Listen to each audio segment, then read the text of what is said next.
freedom, man. That's what it's all about.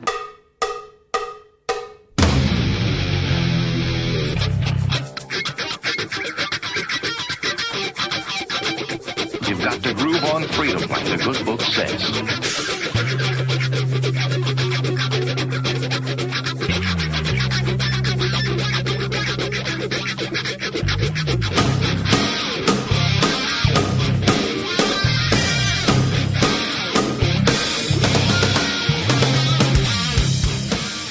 Welcome. You are listening to What on Earth is Happening. This show will discuss the topics of human consciousness, mind control, natural law, the occult, and all issues that affect the freedom of the people of Earth. What on Earth is Happening will endeavor to shine light upon the darkness of our world and to offer empowering solutions to the problems we face as humanity approaches its critical moment of choice. And now, here is your host, Mark Passio.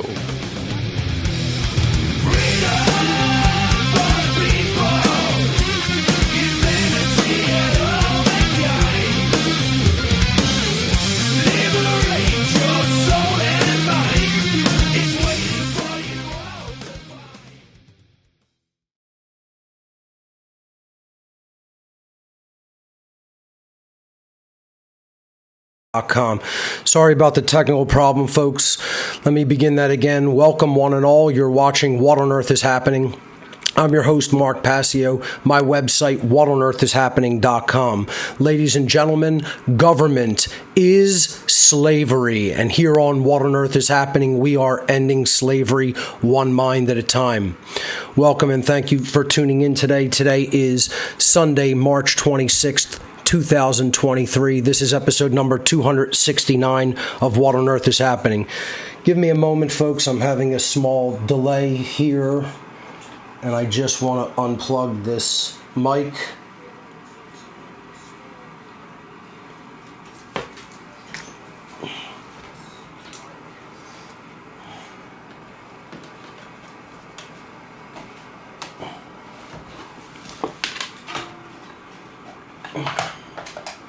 I apologize for that. That should solve that issue. All right, we have a great show lined up for you here today. This is my last show in my current residence. Next week will most likely, there will not be a show because I will be finishing my move and organizing things. If I can get in a little bit earlier than I expected and I can set up this computer, maybe I will do a show next week. But for now, I am just alerting people that probably there will be no show next week. We'll be back in 2 weeks, most likely, more likely than not. So, today my special guest on What on Earth is Happening is going to be Brandon Martin, coming up in just a few moments after my announcements section. So, let's jump over to my laptop and go through some brief announcements. Thank you to Will Keller, as always, for the great podcast artwork. Again, Brandon Martin coming up on the show in just a few minutes. We're on a new 2-hour format for this season of What on Earth is Happening. Perhaps next season we will go back to a 3-hour format with a full crew and multi-camera setup. I've actually spoken to my producer, Mike, and he is ready to go for any time that I need him, actually. So more likely than not, I'll ride out this season in this format, and then next year we'll be back with the full show format at the new location. In a full studio environment. How to become the true media. Enrollment opens this coming Saturday, April 1st, 2023. Folks, please do not wait. Register for How to Become the True Media. Get in because there's limited space available this year as there was last year. And we almost hit the absolute limit that I had set last year. So I'm sure this year is going to be just as popular, if not more so. So you don't want to wait until the last minute. You can enroll this coming Saturday at midnight, April 1st, at howtobecomthetruemedia.com. That link will take you over to gifts, and you could donate for the seminar in the same way you donate for any other item on my gifts section of my website. How to Become the True Media 2023 is an intensive 23-week technology skill set sharing seminar hosted on Telegram by me, and it takes place every Monday evening, 8 p.m. to 11 p.m. Eastern Time, from Monday, July 10th to Monday, December 11th, for a total of 23 class sessions. We start the seminars 1 hour early to allow people to show up, and then we go with a 1 hour Q&A session with me afterward, and then I let the group break up into informal discussion among students. So it's an entire evening, really. And again, limited space is available for this year's How to Become the True Media seminar. Enrollment will open this Saturday, April 1st at midnight Eastern U.S. time. Visit howtobecomthetruemedia.com for more information on this great upcoming seminar. I spoke last night at the New Jersey Libertarian Party State Convention 2023. I was invited by Dan O'Neill, and everyone did a phenomenal job. I meant to promote this last week on the show. I just wanted to say that I had a great time. I think that the speech went well. I'm actually going to make a slide presentation for the speech after it was over and recorded, because it was just off the cuff. So I'll do something similar that I did for Are You Really the Good Guys, which was basically, put my voice to a nice slideshow with images. And I'll probably do that and release this. My talk was called Government is Slavery. And, I'll probably release that on flash drive and DVD as well. I'm working on putting out my Anarchy in the Occult Part 3 talk that I gave at Anarchapulco 2023 virtually, and that should be forthcoming on gifts within a couple of weeks. Obviously, I've been very busy with my move, and I haven't really had a chance to do that, but once I settle in there, I will get that out on flash drive and DVD and put it in the gifts area, and then we'll release it for free in a couple of months. But last night, I had a great time at the NJLP convention. I was saying that for people that say, I've somehow sold out because I spoke at a political event, wait until you hear what I told these people. And I'm telling you, there was silence and rapt attention is all I could say about what was happening during my speech. And I think a lot of people were very ripe to hear this information, and they really needed to hear it, and they heard it well, let's just say. It was a great reaction. I wish there was a bigger turnout. The turnout was good. The people that did show up were awesome people. And I want to thank Dan O'Neill. I want to thank Lynn, all the other organizers who did a phenomenal job at this event. This is the kind of stuff we need, is to bring in people who are really going to hit people from a statist persuasion with deep occult philosophy and deep true spirituality. And I spoke about government and authority being illusions, being false fundamental axioms, false religions, and how the abolition of government is the only moral path. So had a great time. The event went well. The other speakers were awesome. Maj Toure spoke, among many others, and it was just an overall success. So thank you to all the organizers of that great event last night.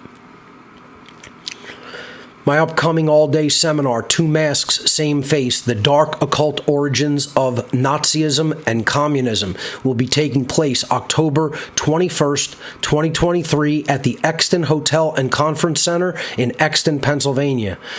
Really, really looking forward to delivering this. I've had this in the works for many years. Finally going to be presenting this presentation this coming October. Perfect timing, great event location. People can come in and stay. It's a very comfortable hotel, very nice setup there.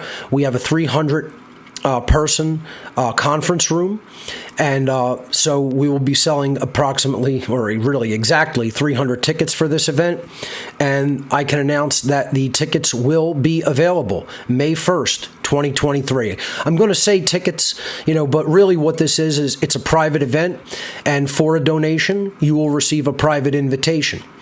So that's how this event is going to work, and we're going to open up the donations for invitation to attend this in-person all-day seminar May 1st, 2023. So exactly 1 month after enrollment for How to Become the True Media opens, tickets will be available for Two Masks, Same Face, and of course they will be available at whatonearthishappening.com in my gifts section of my website.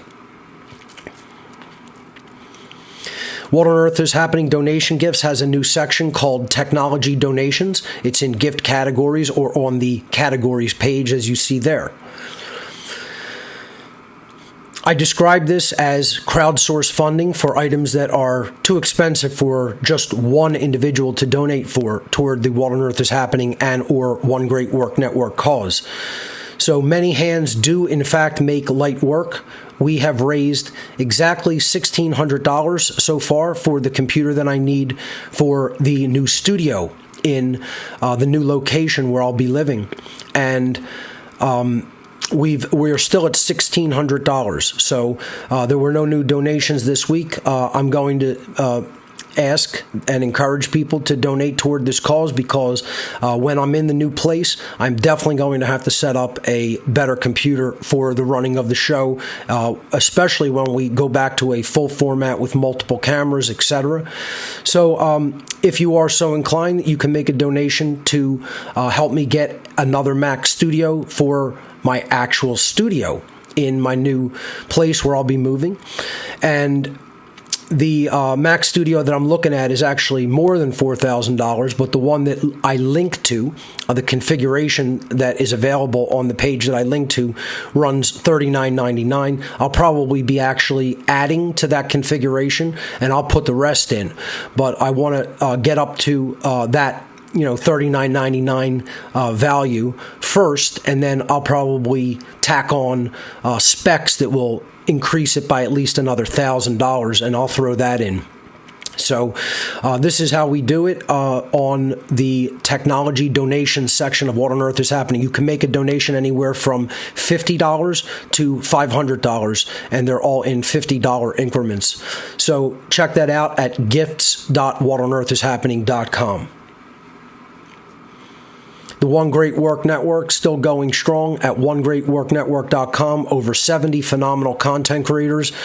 Check out all the content up at One Great Work Network, and please do support the content creators, great individuals putting out great information to help liberate humanity from the condition of slavery that we are in, to help expose the world of the occult, and help people understand objective morality and natural law. Support the content creators via donations on their blog page, and visit onegreatworknetwork.com. My BandVideo channel is up and live at band.video/channel/Mark-Passio.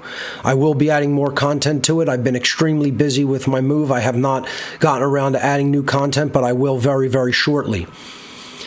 Looking forward to building and expanding my audience on Band.Video. I will make this a priority once I am settled in my new location.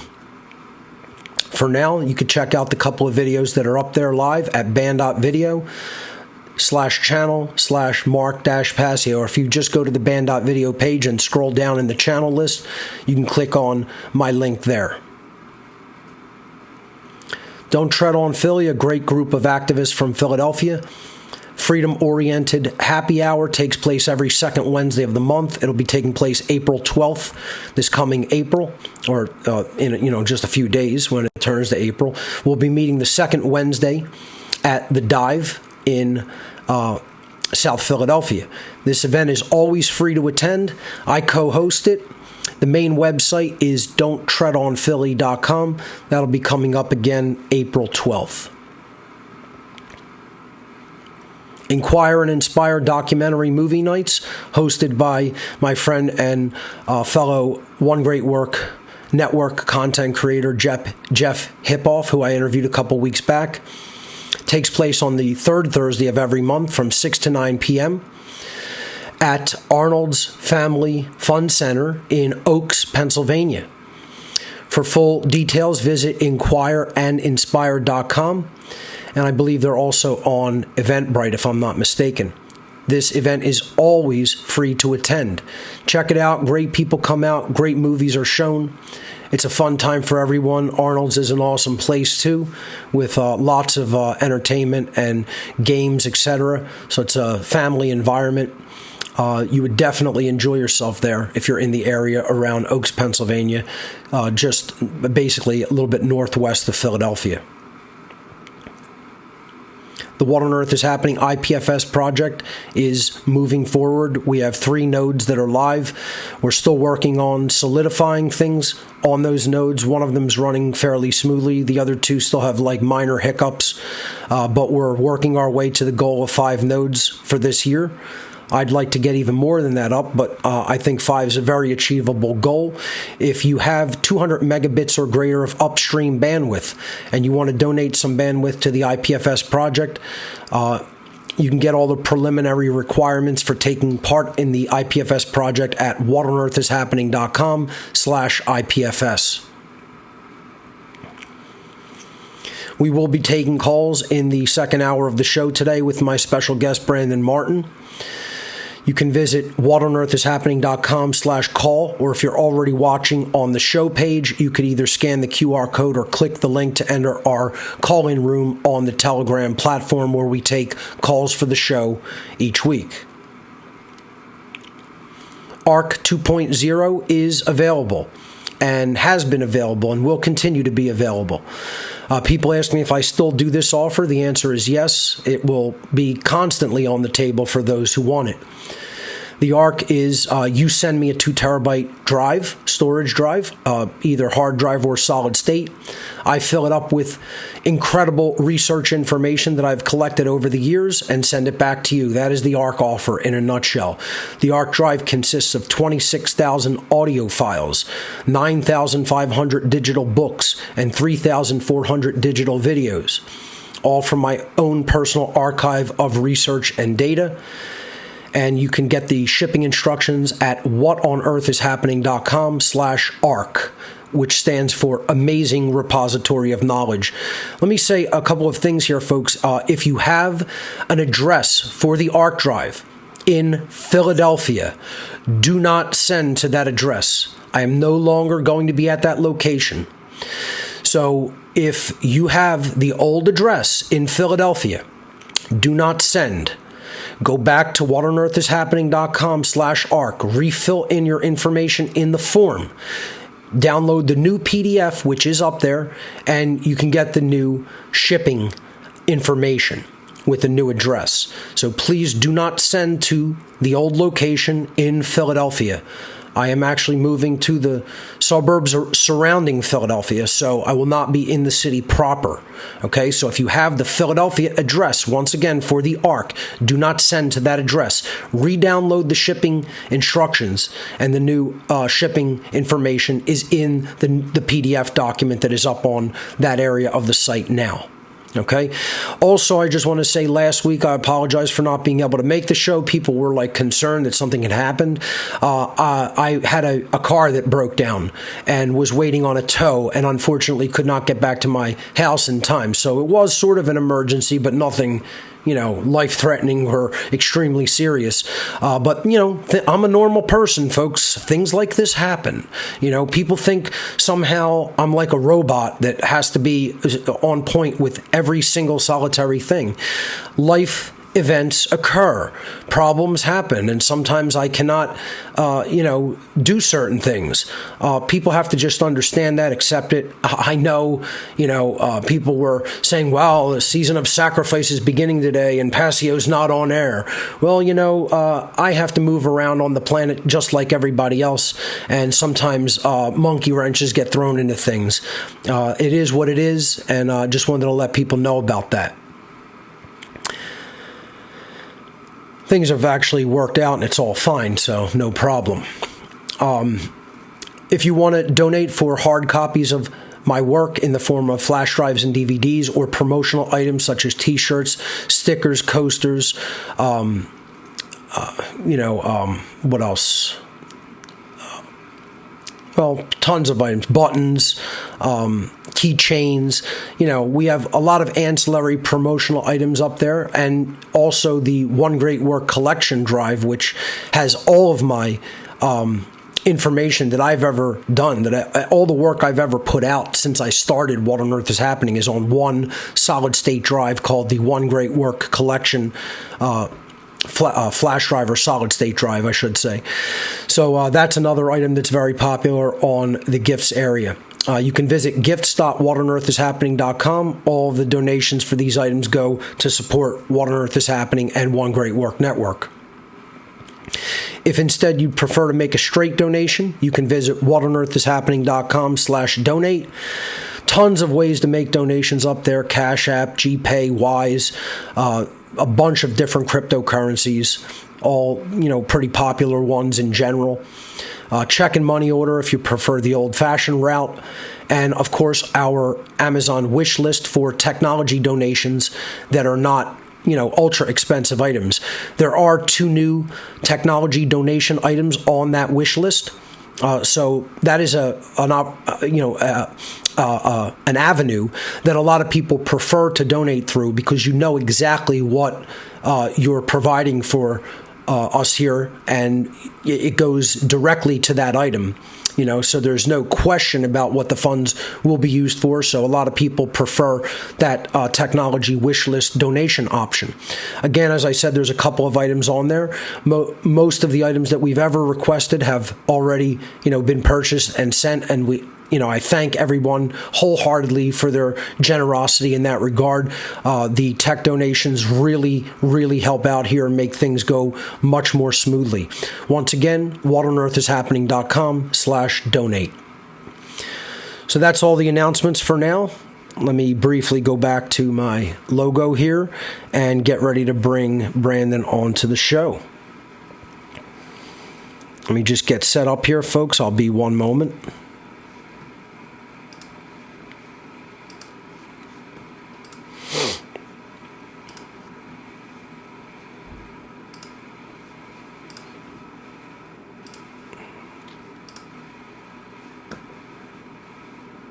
All right.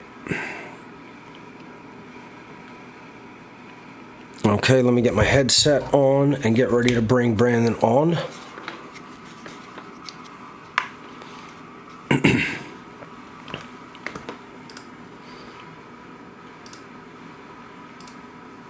All right, Brandon, you can go ahead and turn your camera on. Let's see if the image is coming through, and you could unmute. All right, you can unmute. And there we go. All right, let's get this onto the main screen here. All right, looking good. Let me get your bio going, and then we'll get started. Ladies and gentlemen, Brandon Martin is an independent researcher, symbolist, alchemist, philosopher, de-occultist, public speaker, founder of the Seed Conference, and co-host of the Cubbyhole podcast with experience in live speaking, graphic design, and event organization. He is an activist for natural law, Freemasonry, and the mystery traditions. And he has the goal of creating an evolutionary shift into a moral society through raising consciousness at the aggregate level. Through his presentation videos, podcasts, and essays, Brandon takes people on an inward journey of self-exploration, examining human consciousness and how it deeply relates to the universal problems which humanity is currently facing as a species. Ladies and gentlemen, my special guest today on What on Earth is Happening, Brandon Martin of SeedTruth.com. Brandon, welcome to the show. Oh, hi, Mark. It's so great to finally be able to be on here and speak with you. I know we've been trying to do this for the past 2 weeks, and there's been some, issues. I was sick for a weekend, and then you had your car break down. Yes. So I'm really happy to finally be on here. And, before I've been trying to come on the show for many, many years, but unfortunately living in a rural area is really hard to get high-speed internet. Right. So it's always been a hassle. I literally had 2.5 megabytes for 7 years. Wow. And, yeah, super, super slow. I fought with my internet company for all that time. They still have not increased the internet speed. Unbelievable. And my neighbors up the road have, they have high-speed internet way faster than that. So it was ridiculous. They're literally the house down the road. So yeah, it's always been a hassle. But I got a new house and I got some fast internet, so I am here. I'm ready to get the show on the road. Excellent. A lot of people don't think about these things, Brandon. They look at us like we're so different than other people. It's like we do the same things that everybody else does. We have to eat, we have to bathe, we have to drive a car. We have to pay our bills. We're doing this in addition to all the other general life things that everybody else has to deal with. That's how the great work really goes. You have to make room for it in your life. You have to make time for it, and you have to just forge ahead and press forward. And, things happen with us. Like we can get sick. When we're cut, we bleed. We get hungry. We get tired. We have to sleep. People tend to put content creators or people who are doing this type of work up on some kind of pedestal and think like we're not human in the ways that other people are human. Like a couple of weeks back, like you said, you were feeling under the weather. Last week, I had a car problem that prevented me getting back to my house in time to start the show. It's like we deal with these things. Can you speak to that first? Like, to just tell the listening audience, tell the viewing audience, we are not like, superhuman beings. We're just doing what we can, and we're pressing forward in the great work. That's all we can do. Oh, yeah, absolutely. I think people disassociate from the humanity of speakers, especially when they're viewing them on the internet, right? So they idolize them and they kind of build up this archetypal image in their head where they separate them as an actual being that has an actual life that they have to live and, go through their own turmoils and tribulations and life experiences, obviously. And we're human beings, like you said, and we have issues that come up, and we are doing this work in spite of those issues on the side. Even though we make it the primary thing, we still have to have a roof over our head. We have to have water. We got to have electricity. We have to have good internet, to be able to do this work. And to do that, we have to go out and maintain some form of monetary, money coming That's in. right. Unfortunately, even though that's horrible, but that is the way it is, or we couldn't do any of this work. Without that, resources are required, and it's not the resources themselves that are the problem, that are evil or bad. It's a neutral thing, and it's what you use it for. It's just like knowledge. It's just like a tool. It's just like technology. Another thing, synchronicity keeps coming up over and over and over again. Ladies and gentlemen, we did not plan the shirt thing, okay? We just happened to wear... right. Again, this is the third time this season that I have worn a shirt that is similar but not exactly the same as someone else, one of my guests on the show. It's unbelievable the types of synchronicities that happen, and I'm telling you, this was not planned. This is just, we basically have, clothing that advertises our philosophy and mentality, and so it just happens to synchronize like that. What do you have to say regarding general synchronicity or synchromysticism? I know it's something that you've touched on a little bit in your work. Do you see synchronicity picking up in the modern day and in your life? Oh, I do. Ever since I really came online and became activated, I feel like great forces from the universe have shown me symbolic synchronization through my own daily lives. And I synchronize all the time with people who are on the same wavelength or same frequency, you could say, as to some extent, not absolutely Sure. identical on the identical level. But yeah, absolutely. I've seen a huge increase in the synchronization within my own life. And I did speak upon this in my last presentation at the last funnel conference called Green Language, and how, synchromysticism is really a language from the universe. It's really trying to tell you something, like you are on the right path, and it's trying to enhance your consciousness so that you can really do something better and build something with wisdom in your own life and in society and at the world level. Absolutely. It's really amazing how consciousness is integrated into everything. It is fundamentally everything, and it comes through things in very profound ways like that kind of give us a little wink and a nod that, that underlying consciousness is always there. It's always basically, in our lives and attentive to what we are doing and working through us. So it's amazing how that expresses. Another thing that I wanted to get into before I go into some personal questions is we are now in what is known as the occult season of sacrifice. This is something that I wanted to speak with you about last week. Last week we would have been live March 19th had it not been for my automotive problems, and that is the unofficial opening of the season of sacrifice. Really, it's 322, Skull and Bones Day, that begins it in earnest. And there's a 3-day prelude, like a countdown, sort of, a 3-day prelude, March 19th, 20th, and 21st, because the equinox happens in that time period. And then the season of sacrifice starts 322, right after the equinox, the spring equinox. So the 40-day period between 322 and May 1st, 5/1, is what is known as the occult season of sacrifice. And I know you've done a lot of research into this in your work. What do you have to say to the viewing audience regarding what the season of sacrifice actually is? Why do you think the dark occultists participate in this type of ritualistic behavior? And, what do you think maybe we might expect during the season of sacrifice this year, if anything?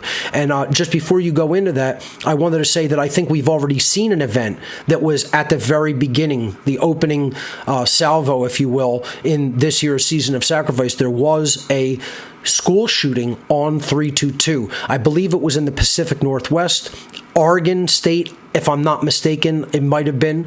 It's somewhere in there, but it was all over the news that day and then kind of went away very quickly right thereafter. So I think that was the actual opening of the season of sacrifice, and it always happens that way with either a shooting, a bombing, some type of false flag event, etc. So I'll go back to the question. If you want to explain to people what this season is, why you think the dark occultists engage in it, and then what we might expect in this year's season of sacrifice, if anything. Absolutely. Yeah, the season of sacrifice definitely is something that is extremely important for each individual to really understand, because it really goes back to ancient nature cults, specifically the solar, the lunar, and the stellar cults of the world. And this is related to ancient, totemic rituals of blood sacrifice that has been coming down to us through religious ideas throughout tens of thousands of years that we've been experiencing these things. So it's really profound when you start to see the synchronization or the correspondence between these dark occultists who are using the ancient fertility rituals to actually, symbolically, traumatize the population and actually create mass murders and mass shootings in the world to get their agenda done. So I think it's multi-leveled, obviously. It's extremely multi-leveled. Sometimes you have lower, rituals that are taking place, which is just like a minor sacrifice. Maybe one person dies or something like this. And that's not to devalue the individual's life. I just mean by quantity, obviously. And then you have mega rituals that take place, which is like war. These people are a death cult, really.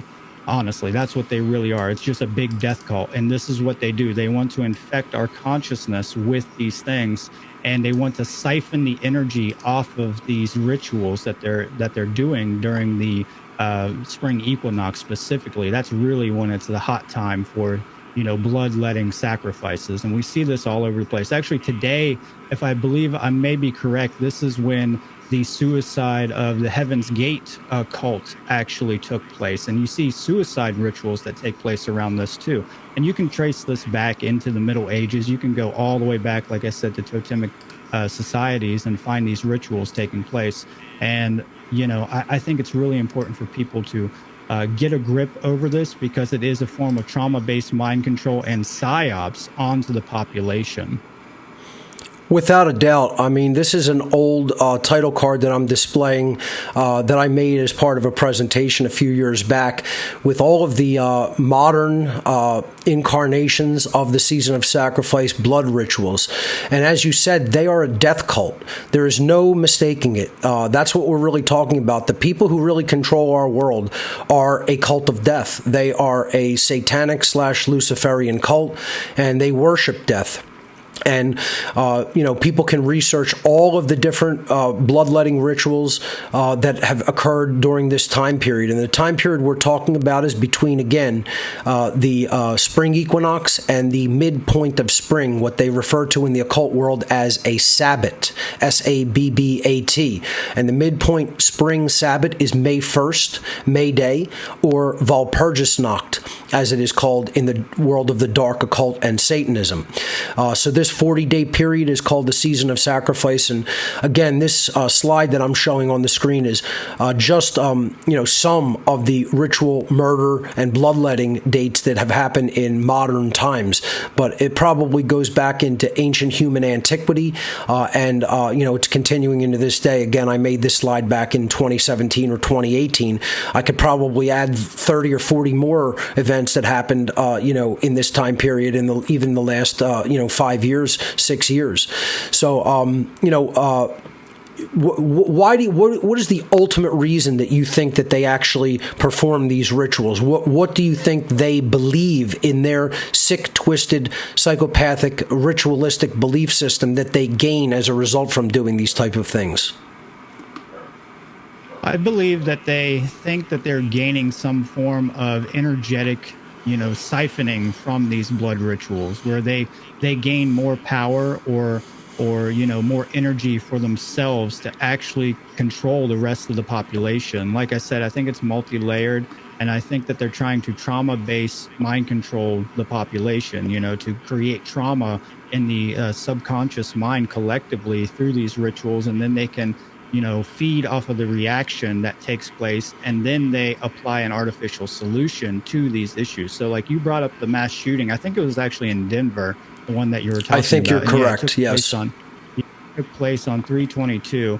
And whenever we see mass shootings like this, it's multi-layered. One layer is that they're trying to bring in more gun control with this so that they can, completely have total dominance over the population. And you see this ramping up every single year, especially here in America, where we have more mass shootings than ever before, and this is totally part of that agenda. But beyond that, if you get into the mega rituals and, even some of the more occulted rituals, they're definitely trying to siphon that energy for their own means.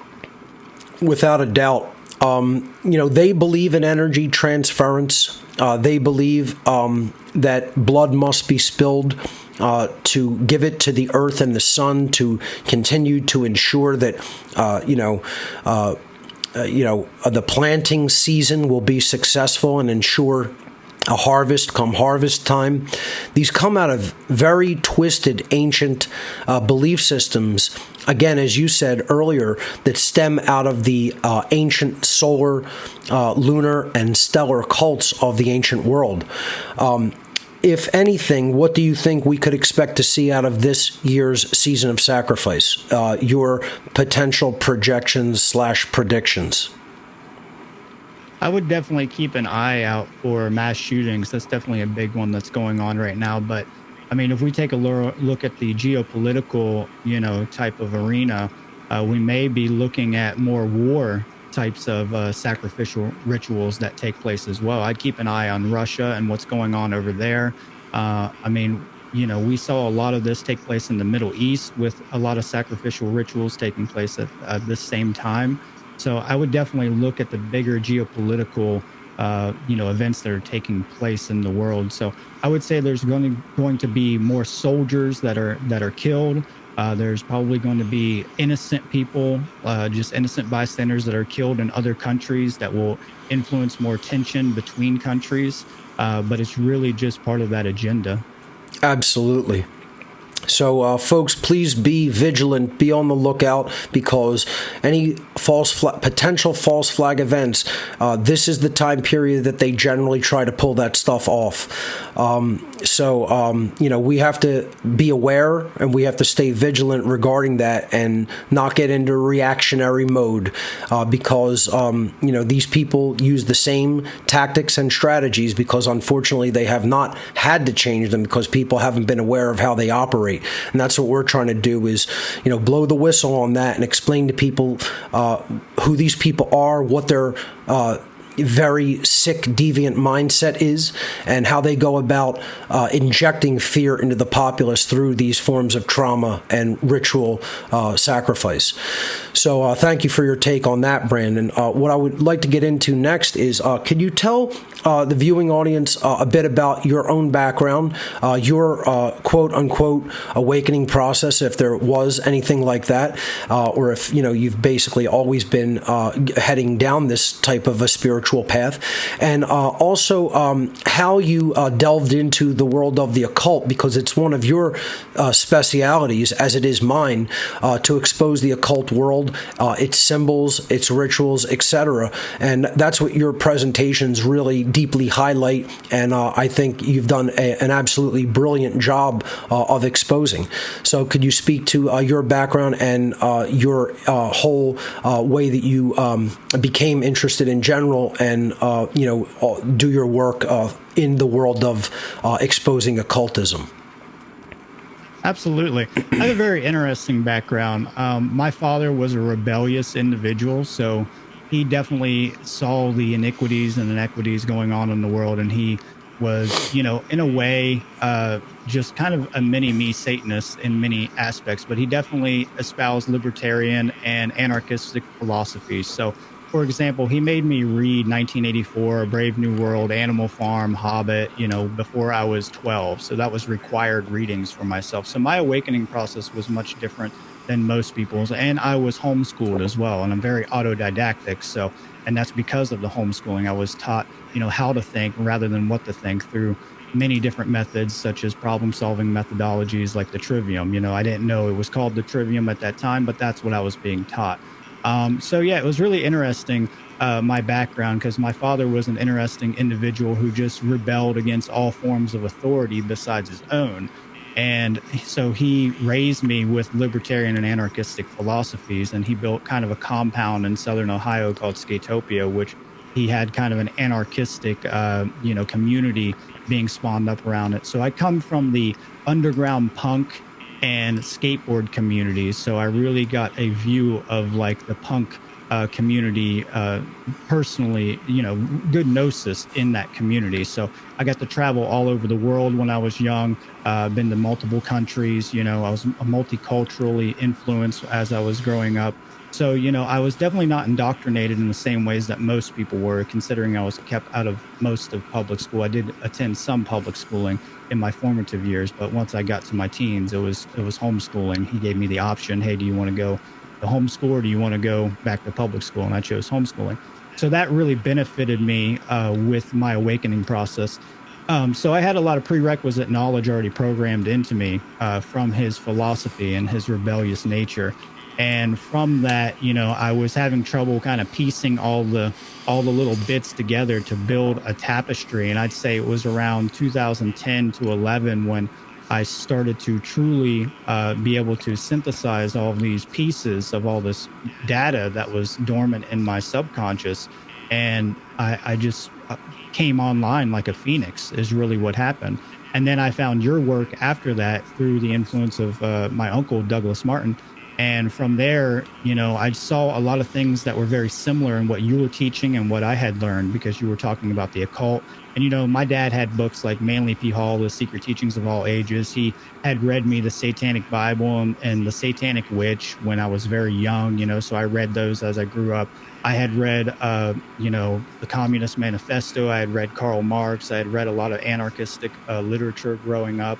And, so I was already on the way to that, but it doesn't mean that I didn't have my own tribulations to go through with deprogramming my subconscious, because we're affected symbolically and through trauma-based mind control through society all the time. So I had my own turmoils to go through, obviously, in my own path to overcome, to become spiritually awakened.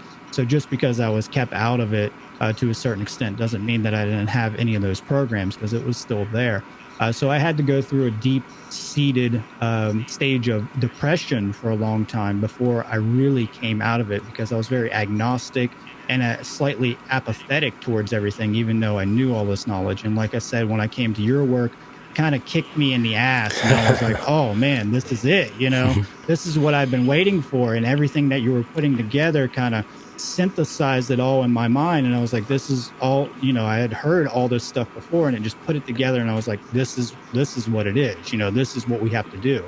And from there, I went to the Free Your Mind Conference 3 in Philadelphia in 2015, I believe it was.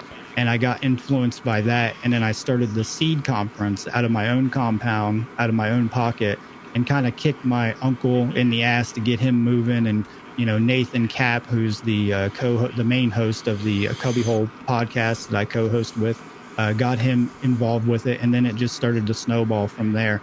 And I think that's something I will point out is, like, a lot of people fear getting involved with this because they don't think they have enough knowledge.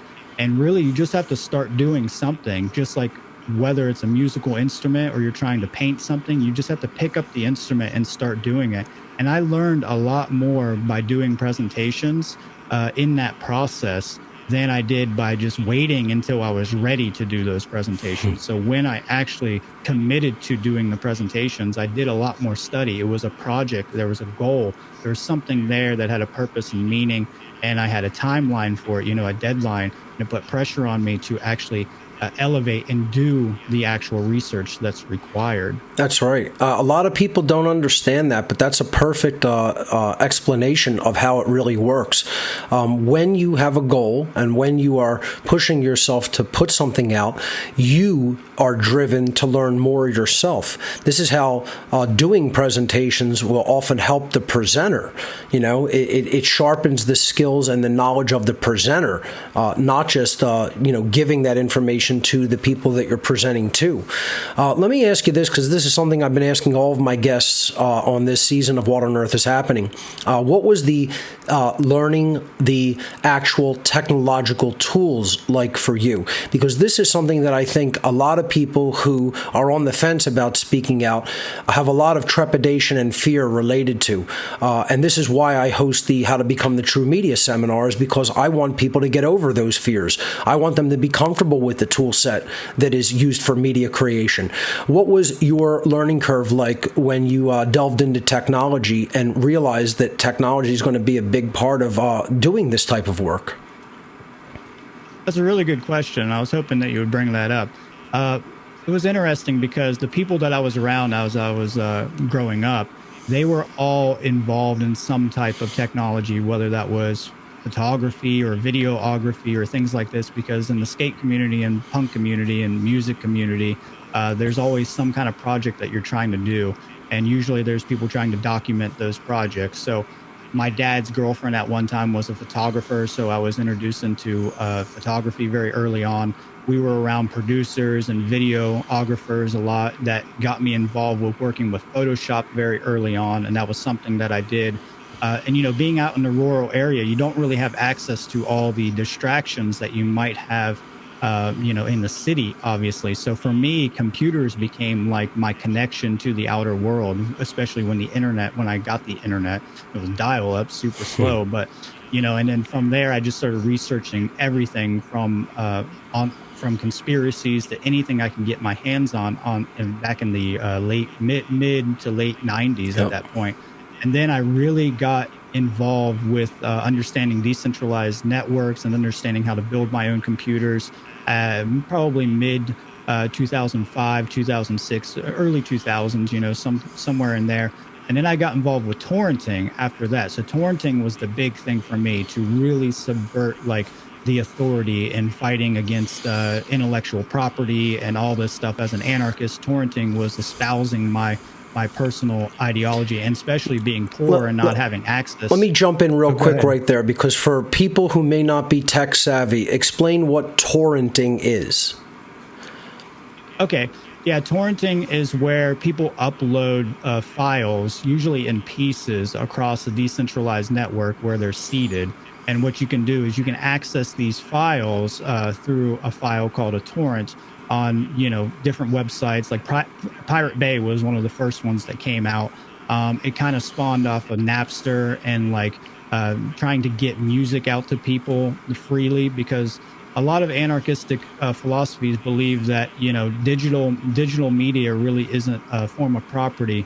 It is a property, but it's something that you can't really say that you're stolen from if somebody copies that property. So intellectual property can get really kind of interesting, you know, when you get into that area of what it actually stands for, because it's an idea. You know, you're copying an idea, and nothing has actually been removed from any other individual besides notoriety or monetary gain. That's the only two things you could say that is removed from an individual. But torrenting it really is just a way that you can access files that are fragmented on the internet from a decentralized source.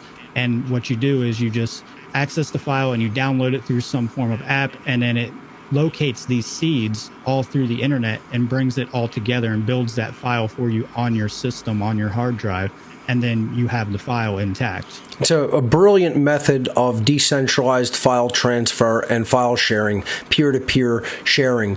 It's something that I think people should explore, learn about, really understand, and utilize, because it's probably the way that I brought into my own computers and into my own life and knowledge base. Most of the information that I have downloaded from the internet has probably come from some form of a BitTorrent connection over the years. It's I would say it probably accounts for over 75 to 80% of the information that I've ever downloaded. So that is very important. I teach BitTorrent in the How to Become the True Media seminar. You will learn about it. I will demonstrate it, and you will come out with a good understanding of it if any viewers out there decide to enroll and take the seminar. So let me let you get back to what you were talking about your background and learning curve in technology to be able to do the great work of reaching out and educating others through content creation. Yeah, so torrenting was a big part of that. And then from there, I actually got a job at an electronics shop that my uncle owned. And then I just started to build computers and work on computers constantly. And I started to do graphic designs. My dad started a screen print process or shop out of his own property. So then I started to do all that and learning all that. But from there, I'd say the really big, crucial thing was honestly 2015. When I started to see your work and you putting together really formal presentations that looked nice and sounded good. And I was like, this is what I need to focus on, because I have all these skills. So I had skills in audio production because I deal with music a lot. I had skills in graphic designs because I've been doing graphic art since I was young. And I had the tech skills with understanding the hardware, you know, so it was really simple for me to get that stuff. Even though I was poor, I could just scrounge and build stuff, you know, really cheaply. And that's pretty much what I did. I mean, I ran off of a super low grade computer for so long until recently, and I still got the work done. And then I just torrented all my files that I needed for that, obviously, until I could, you know, do other means for that. But I'd say that's really how it came about. And then I took your media course, which was so influential, and it really helped me to understand a lot of other things that I didn't quite get a grip on, because I did it all myself. You know, I didn't really have any classes that I took. I just looked online and found the information for the problems that I was having whenever I was having those problems, unless I could diagnose that problem and solve that problem myself, obviously. But so I took your How to Become the True Media course, and I'd say it wasn't until, the later classes for me that I really started to get something out of it, because I was already pretty advanced in it. Right. But I watched everything and I took it all in, because even the basic stuff was, it's good to go over that stuff again.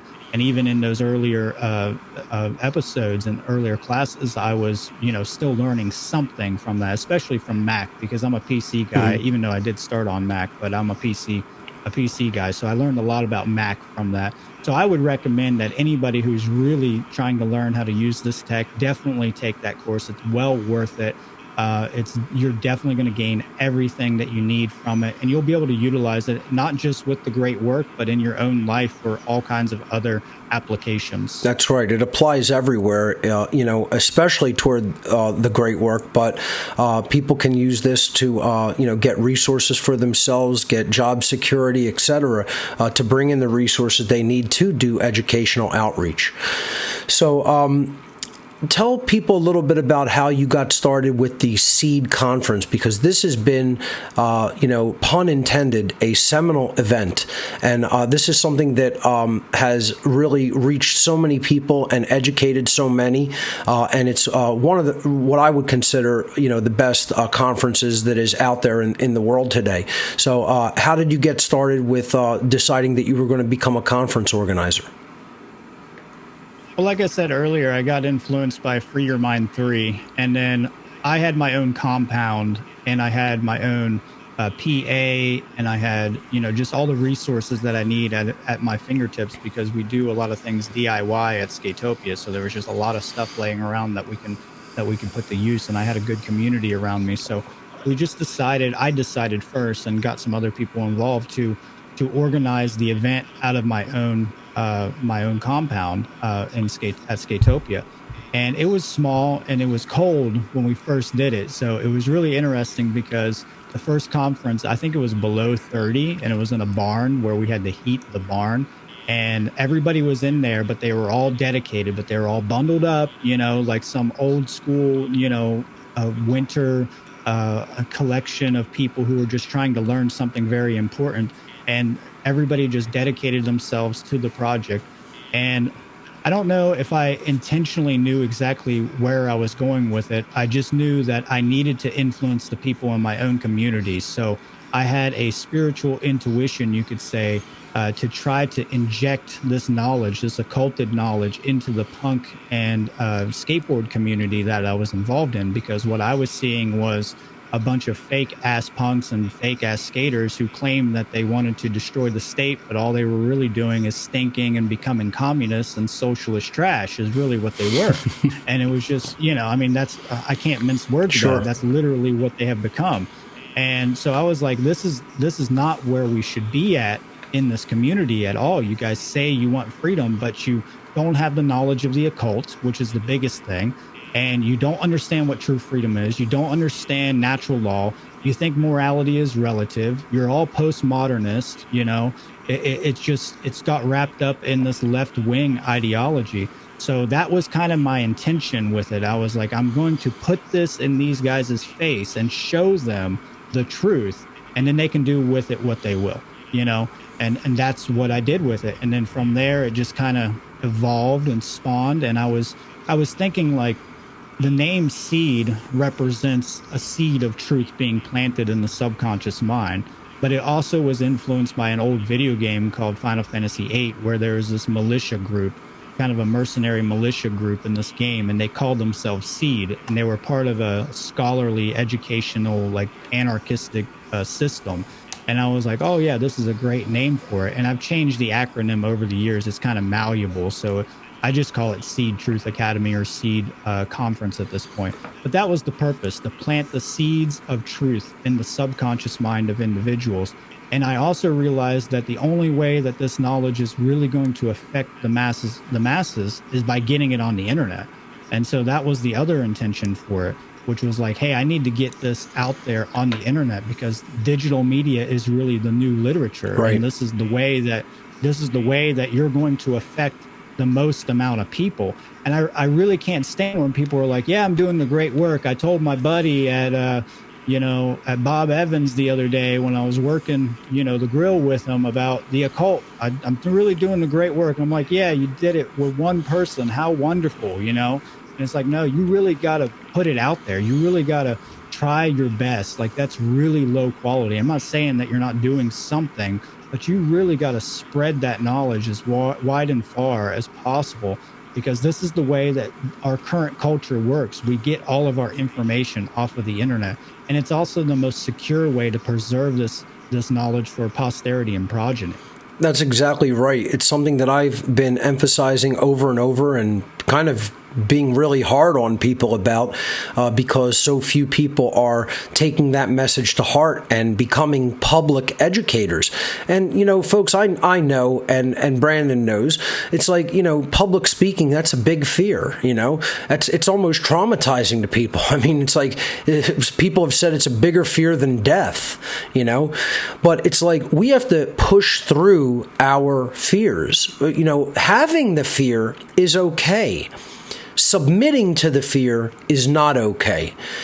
Courage is not the absence of fear. Courage is pushing through and doing the right thing in spite of fear's presence. Right? No one is telling you you can't ever be afraid of anything. Everyone has some fears, but if you let that immobilize you and not take action, that's when it becomes a real problem. And that's when it holds back your own spiritual evolutionary development, when you're not doing the things that we are all here to do, and you're not doing the right things because you're letting the fear conquer you and hold you back.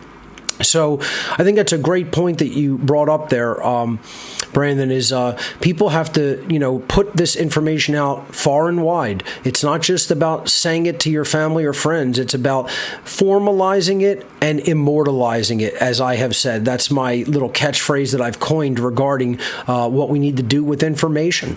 So your work on the One Great Work Network has just been an exemplar of that. It's been, just some of the top-notch content on the network. So I want to thank you for all of that work that you've put forward for people's consideration on the One Great Work Network and through your website and your conference.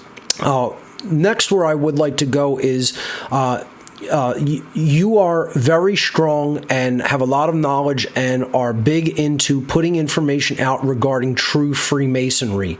I'd like you to get into that and talk about what you see Freemasonry as, what is its potential, how you got into that as an occult tradition, etc. Could you speak to that? Yes, absolutely. It's definitely one of the main topics that I talk about. I like to call modern lodge masonry dark masonry, because obviously the lodge systems have been corrupted, perverted, and just infiltrated all around the world. But if you look into the true history of what I would consider to be Freemasonry, it goes back to these ancient nature cults of totemic societies. And if you look and compare the rites and rituals of the lodge system or dark masonry to like something that would literally wouldn't have a name back in totemic societies, you'll see the correspondence and how they've adapted these into their tradition. So I would consider Freemasonry really to be deriving all its rites and rituals from Egyptian sciences. And these Egyptian sciences, you can look at them as some of them being the teaching of morality, some of them being under the banner of the Greek idea of Hermeticism, where the Greeks have taken that Egyptian science of the 7 natural law principles and adapted it into Hermetic philosophies. So I think Freemasonry itself is very profound and a very important way of preserving that knowledge for posterity and progeny through symbolic expressions. And it's really interesting when you get into the wars that go on between Freemasonry. So you can see like the religious institutions have a lot of issues with Freemasonry throughout history. They've tried to demonize it, marginalize it, attack it over and over and over unless it could be co-opted. And I'm literally talking about the ancient nature cults up to the lodge tradition. And we can see this in Germany when they tried to come down in World War I and II on the Freemasonic lodges at that time period.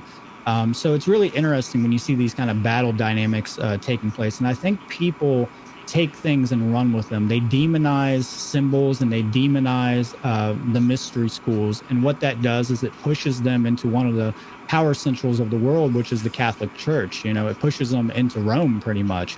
And this is a big issue because as soon as you start to marginalize the mystery schools, whether that's Freemasonry or Kabbalah, you know, or anything else, right? The tarot, alchemy, anything like this, Hermeticism. As soon as you start doing that, you're cutting yourself off from the knowledge that you need to actually combat the elites, and they want you to do that. So you're doing the work for them by doing this, by saying, okay, it's all Freemasonry. So a lot of people think like they have this false notion that the world is ran by like one group of people from one secret society. Like it's all the Freemasons, it's all the Jesuits, it's all the Zionists, or, you know, it's always one of these things when it's actually ran by a gigantic plethora of different organizations and different societies and all kinds of races and ethnical backgrounds and people from all over the world. And sorry about my dog; she barks. Oh, that's quite all right. Yeah, I have 3 huskies. So. Awesome. But yeah, it's just so wild when people do that because they're actually, like I said, they're actually attacking the systems that they need, at least the knowledge that they need to actually combat the mind control that they're under. That's right. It's a unidimensional. It's a very unidimensional mindset that a lot of these people have. That through religion, they have been conditioned so much and so perfectly, really, to see the world of the occult knowledge as something that should just be shunned and pushed to the side and ignored and looked at as just evil. And that unidimensional perspective is really going to hold people's progress back in consciousness. As you said, this is exactly what we need to know to combat all of the social engineering and mind control that's been done in our society. And by shunning it and saying, I'm going to put that in a box and say that's all evil and that's all to not be considered because my religion told me so, it's like literally cutting off your nose to spite your face. Absolutely. Very well said with that. I mean, it's like I have the Masonic, you know, square and compass in my background. And people will look at that and they're like, oh, you're a Mason, you know, and you put out all this crazy information about Freemasonry. You must be part of the agenda then, you know.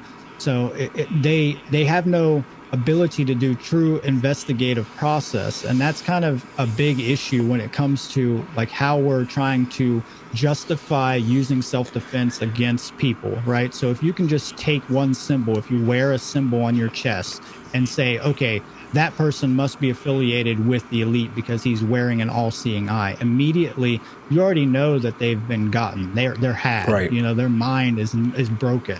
You know, because you have to have compounding investigative research and empirical data to say, okay, he has an Illuminati symbol. Now, what else can connect him to the Illuminati, right? So it has to. You can't just run with it. It's like someone wearing a swastika. And the dangers of this is it leads to what we know as cancel culture, right? So cancel culture is actually what has pretty much eliminated all of the occult sciences that we're trying to put back together in the current world, you know? So it's because of cancel culture that the libraries were burned, that the temples are destroyed, you know?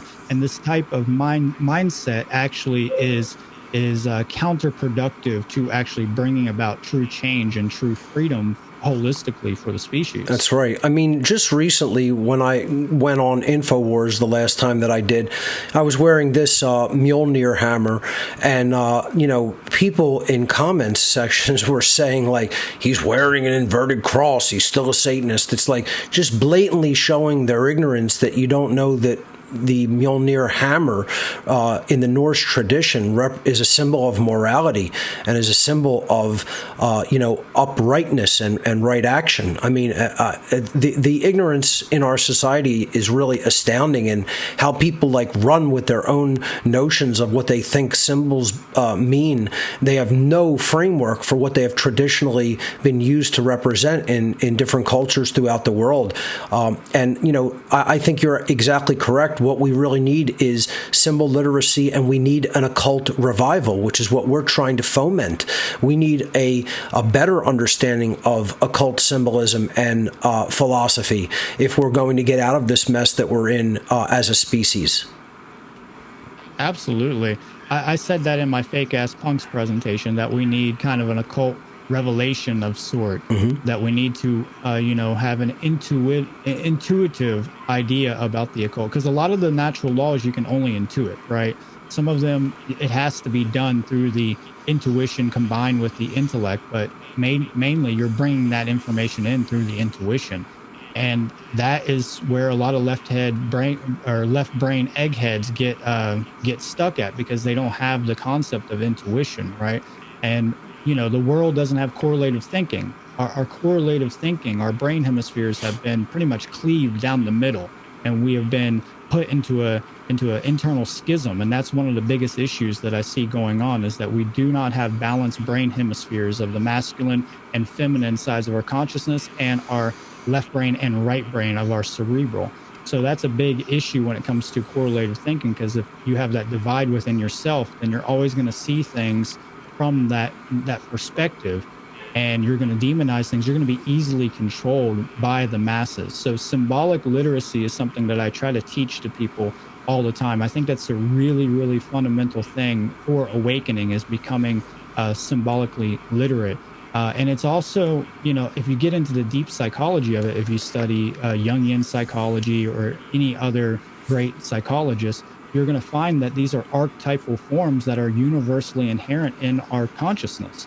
And that's why they're so prevalent. And it's not just because the dark occult is using them. The dark occult didn't really create these symbols. They've taken these symbols and perverted them and inverted them and started to use them against us. So the symbols are just the representations of the ideas. They're frequencies in form. They're a form of cymatics in a way. And what cymatics is the science of frequency governing form or matter. And so that's really what this is. Their ideas being constructed and formulated. So it's information. That's why that word is information, right? At ion. So that's a little wordplay there. So I think it's a really big issue when people come to me and they're like, oh, symbols can just mean whatever you want them to mean. And it's like, well, at a certain level, you can say that's true, but objectively, symbols are inherent in nature, and they're a way that nature communicates with us. And we see these fundamental archetype forms all over the place, whether that's in our own consciousness and our dreams, when we're doing introspective work into our shadow self and things like this. So I think people demonize, it's easy for them to demonize the facsimile or the proxy of the idea rather than actually dealing with it. And this is what we see with, the political agendas that are going on in cancel culture, with censoring words and censoring symbols and all that stuff. They're trying to fight the effect rather than getting to the causality. That's right. And that's why they destroy statues and temples and all this stuff, and it's never going to change. That's never actually going to make a change. If you do, let's say you do have a racist and he actually is implementing harm on people, and you're like, well, we're going to censor his symbols and his words to get him to stop doing that. You don't think that person will find other means to do that? Come on. You got to be joking me, that he will find another way to actually discriminate against you, whether it's physically, verbally, or symbolically. He's going to find another way. This is what they do. And this is what humans are, they have ingenuity, they'll find another way. That's the thing about this. I find that absolutely true and pertinent in our society today, what you're saying regarding what cancel culture does with words and symbols. It's a very dangerous, potential, viral, false, axiomatic belief system that is a very dangerous path to tread down. And, I unfortunately see it in the alleged freedom-desiring community, with the demonizing of symbols. How many people have said, oh, I don't like the all-seeing eye symbol on, the One Great Work Network or on What on Earth is Happening. It's like, well, have you heard my extended explanation of what it actually represents symbolically throughout all time? Have you heard my breakdown of the reverse of the Great Seal of the United States symbol that's on the back of the $1 bill and what it really means, and people just have these snap judgments, and they're not using their intuition because of their left brain imbalance. They're not really looking at it from a holistic perspective, both mentally, psychologically, and spiritually. And it's like, that's what keeping an open mind really enables. It enables you to stop seeing things from a unidimensional perspective and see it from a much more multi-dimensional, multi-tiered perspective, where symbols can definitely mean different things depending on how they are used. And they take on a whole different vibratory energy and a whole different frequency depending on the intent that is behind them and the way that they're being used to influence consciousness. So I think what you've said there is absolutely profound, and more people have to really take that to heart and investigate that avenue of understanding of symbolism. I know it's a big part of what you do and a huge part of what I do as well. Let me ask you this regarding Freemasonry and symbolism. Who are some of the authors that you would say that people should look into that particular occult tradition and check their books out on the symbolism, rites, practices, origins, etc. of the Freemasonic tradition? Who are some of your favorite authors in that regard? Yeah, it's interesting. You had also asked me earlier, which I'll answer the earlier question. You asked me how I got into Freemasonry, yes. And it was through listening to your podcast, Michael Tessarion's work, and Jordan Maxwell's work is really what, kicked me off into starting to study the mystery schools themselves in totality. But I'd say the authors that I would recommend, if you really want to get to the roots of Freemasonry, I would definitely recommend Albert Churchward. I think he's one of the most profound authors on the origins of Freemasonic tradition, and he really brings a plethora of great knowledge to that. He was documenting a lot of things in his medical journals when he was in Africa, studying Egyptology and the Egyptian sciences there. And his books are just really profound. But, there's so many great ones. Let's see here. What are some of the other guys that I listen to? Or can't really think of any right now for some reason. I love Churchward's book on the origins of Freemasonry as connected with the origins of humanity, something to that effect. I was actually just recommending that book last night to a friend, and that is one of the most profound breakdowns of where Freemasonry came from, again, from these ancient totemic cults of the stellar, lunar, and solar cults. And what I find great about that book by Churchward in particular is, he ends it talking about the dangers of socialism in the last chapter and how that will lead to a total breakdown and dysfunction of our society. And this is what I'm going to really get into in Two Masks, Same Face, the dark occult origins of Nazism and communism, because they're both different forms of socialism.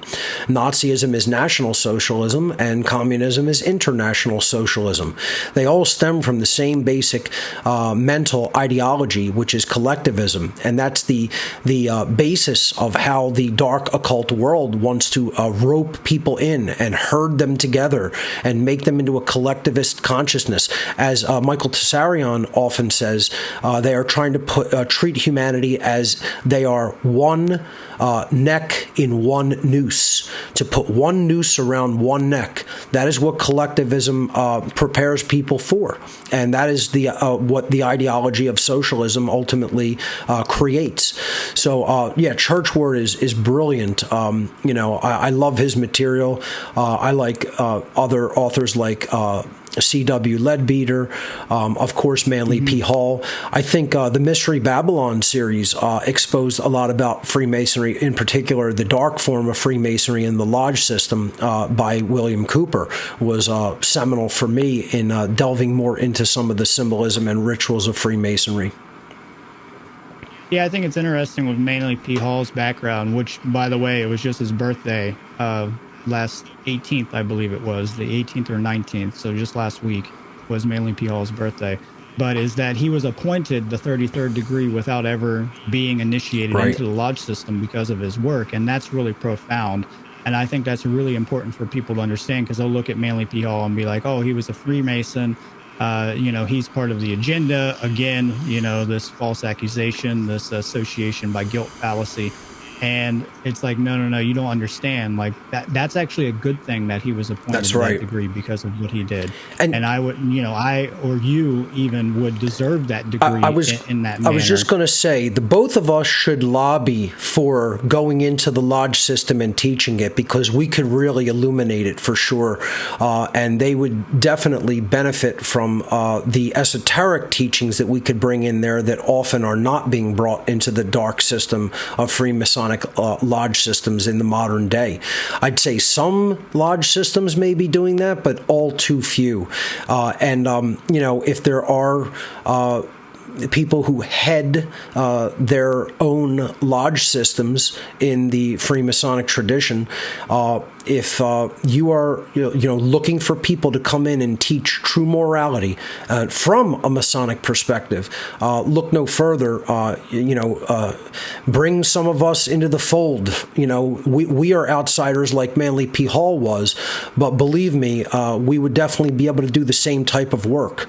And it's just a matter of people making that happen. We're not current initiates because we're not going to take vows and go into the lodge system. But I would go into it to teach the lodge system if that offer were made available unto me. And the only way that could really happen is by the conference of the honorary 33rd degree. So I would accept that. Brandon would accept that. If there are Masons who had their lodges out there that want us to come in and do work like that, I would certainly take them up on that offer if they would work to confer that honorary degree onto us. And I think it would be deserved in both cases. And in other cases where people teach profound symbolic literacy and moral, understanding from an objective view of objective morality and natural law as connected with the true Masonic tradition.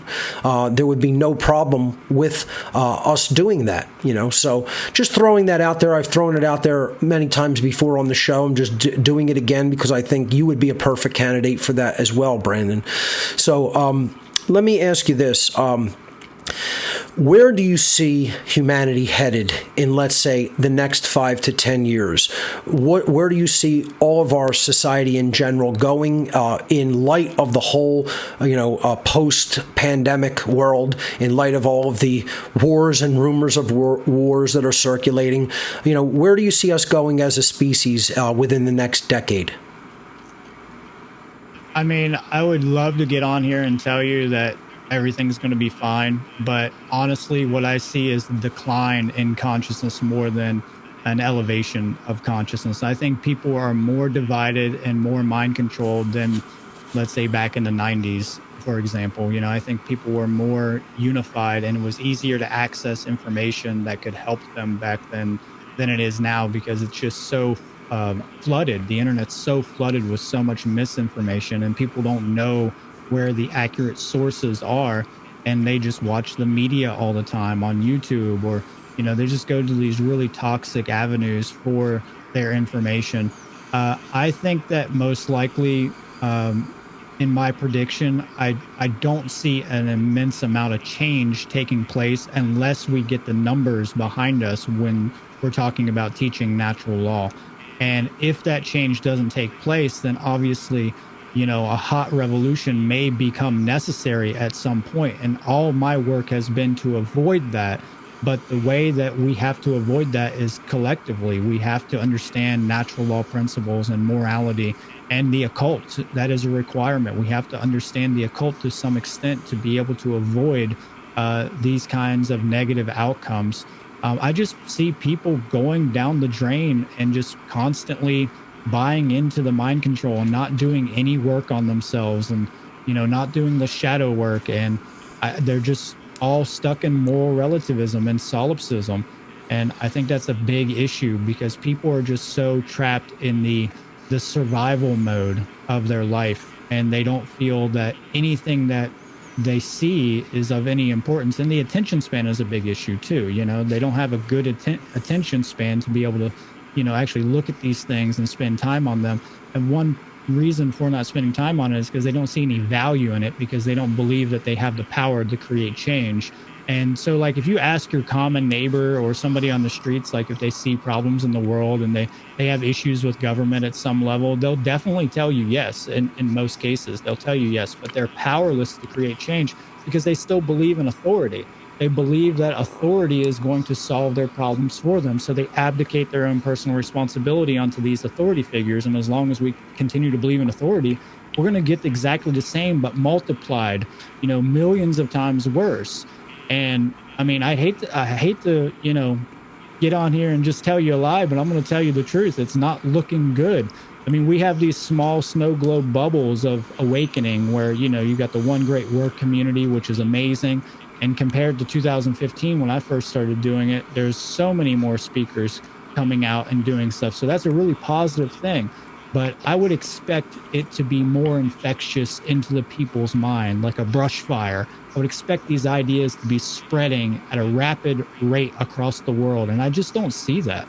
I think what is missing is individuals who have learned what is really going on are very loath to speak out publicly. And it goes back to that whole condition of fear and allowing fear to control you, allowing fear to stop you from taking right action. What do you think that we could possibly do to inspire more people to speak out publicly? Because obviously that's really the answer and the solution. I think it depends on why they have that fear, because a lot of people don't speak out publicly because they fear they don't have the knowledge. Some people fear that they may be ridiculed or shamed for it. They fear that they're going to lose friends or families or be able to do social activities. And some of it's just a conglomeration of all of it, all of it thrown together. So it's a multitude of things. But the way that I influence people is by asking them where they feel their skills are really at, so if you have music, if you have musical skills, why don't you put it into your music? If you have artistic skills, put it in your art. I mean, for me personally, I was never a live speaker. I always hated being in front of the cameras. One reason why I hated it was because they were always around me in my everyday life, just following me around at Skatopia and all these skate trips and stuff. So I always hated being in front of the cameras, and I hated live speaking. So the way that I got over that fear was just doing it. I just had to take that step. And I think people just don't take that leap of faith. They don't initiate that fool card and actually try to, just trust in their ability and kind of get out of the mindset of thinking and comparing themselves to what other people think about them, comparing their own value to what other people are going to say about them or how they interpret the knowledge or whether they're doing a good job with what they're doing or not. You just have to really step into that, step onto the base and be ready to do that action, and perform that action. So it's really difficult. I think a lot of people are very depressed as well because they're being so oppressed, and they don't realize that a lot of the depression that they're suffering from comes from being in a system of slavery. That's one of the biggest things that's causing all that. And they just can't connect it. They think it's because they don't have enough money, which can connect to that, but they put that as the totality of it. And so I think, being a positive influence and just showing them that they can do it and showing them your own journey. So that's what I show the people who I talk to personally. I'm like, look, this is where I came from. This is how bad I was at the beginning, which wasn't really that bad, even though I thought I was really bad. And then this is where I'm at now. And look at how much I've progressed and look at how much of an effect I've really had in that. So I think that's really important, is showing people your progression, because it can really inspire and motivate people to do that. Just like with any sport or any musical instrument, whenever I saw my idol guitar player and his first days of playing music, I'm like, oh, that's where I started from. We all start from our own level of consciousness, and then you progress. And if you don't start, then you're not going to go anywhere. Right. You're not going to you're not going to progress. I think that's a profound answer. I think that's exactly true. I think showing people through example is one of the most powerful ways to do it. I tried to show people other people's example by bringing other content creators forward, highlighting their work, showing people, hey, it's not just me doing this. These guys are doing this too. You guys could do it as well, you know? And as you said, it's about starting. You know, people think, oh, well, I'm depressed. I have to wait until I'm out of this negative feeling to initiate something. It's the exact other way around, and it's proven. It's actually scientifically proven. When you just begin action, you know, you'll actually feel better. This is like why people who aren't going to work out or go to the gym and they're feeling really bad, and you know, they don't have good endorphins, endogenous morphins moving through them, you know, then they're feeling bad. But once they start the actual action, you know, the kinetic real world action, then, you know, the energy system of the body starts flowing and you feel better. It will actually elevate your spirits. It will actually elevate your mood when you do the work. Work is one of the main ways that people will step beyond themselves and help to improve themselves and feel better. And not just feel better about themselves, but feel better in general because they're actually doing the right thing, you know? So I think, you know, that's an actual perfect answer to that question. And it wraps it up very perfectly. The last thing that I want to get into is what projects do you have on the horizon? You know, where is your work headed? And if you want to interject any other topics before we maybe go to calls in the last half hour, feel free to go right ahead. Tell people about what you're doing these days and what's coming in the future. Absolutely. I'd like to add one more thing to our last statement, which is service to others is the work, and it really helps people to get out of that state of depression. I know that when I was in depression, one technique of therapy that I used was starting to care about doing things for other people, and I think that really helps. And this kind of work is doing the work for other people, and that's part of the requirements for the mystery schools as well, is that, you know, if one is suffering, we all are suffering. That's so right. We have to understand the connectivity between all of us. And if you don't know that, then you won't pass, you know, in consciousness. I'm not talking about from authority. I'm talking about in consciousness. You're not going to pass the next level that you need to go to. But as far as my next work, I have 2 presentations in the work currently. I will be speaking at Funnel 3. Let me pull that up here, which is taking place June 25th and 26th, I believe. 24th and 25th of June, which is called the Trivium, and that's done. That was organized by Will and a bunch of other people around that, which are just doing a phenomenal job. I saw this conference come out after my conference, and it really, you know, kind of lit a fire under my ass to continue my conference, because for a minute I was like, you know, I might want to take a hiatus from it. And I was like, oh man, you know, these guys are doing some good stuff, and they were inspired by my conference at a certain level. And I was like, this is really awesome. So now we're working together and feeding off each other. And I'll be speaking at that conference. I have a presentation called The Spirit of Freedom. And let me get the subtitle here. Unleashing the Source and Strength of Freedom Through Natural Law. So I'm just going to be talking about what spirit actually is. I'm going to be talking about what motivation inspires me and inspires other people to invoke, you know, the spirit of freedom from within. So I use the title card of the Phoenix for this, because I think we need to bring that Phoenix energy back out of us. I think we need to dissolve, you know, all the unnecessary barriers to being able to manifest freedom. So I'm really going to get into psychopathy. I'm going to get into, you know, the unholy trinity and the proper use of the trivium, considering that the trivium is the name of the conference. So I'm going to talk about that in a more esoteric way rather than just the common way that a lot of people probably will be explaining it. And then I have the Seed 5 Metamorphosis Conference coming up in September 24th and 25th, which I don't have a topic for that yet, but I will be presenting at that conference. And then there's tons of top caliber speakers that are going to be there. You included, Mark. We have Will Keller, we have Chris Jansen, we have Leslie Powers, Douglas Martin, Nathan Cap. We have Colin Smith. We have so many so many great speakers. So I would highly recommend people to check that out. And you can find more information about that at seedtruth.com with all the speakers there. And all their bios and links to their work. Excellent, excellent. I think at the next Seed Conference, my own presentation is going to be on the true 7 deadly sins, which is something that I've wanted to formalize in a presentation for a while. So I think that's where I'm going to go with my presentation as part of that event. Excellent. So Seed Truth is the main website that you could find Brandon Martin's work at. Brandon, what do you think? You want to go to the phones and take some calls? Yeah, that sounds good. Awesome. All right, let's see. Give me a moment here. All right. Let's see who's holding on the line.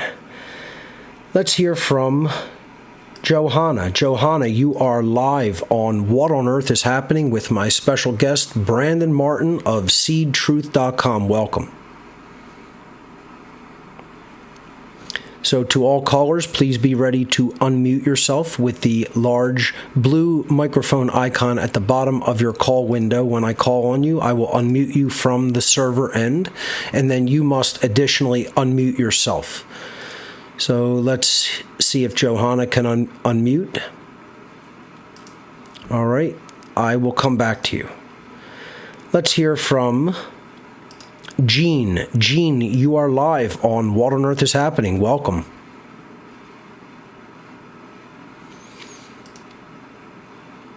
It seems like at the beginning of each call session, this always occurs.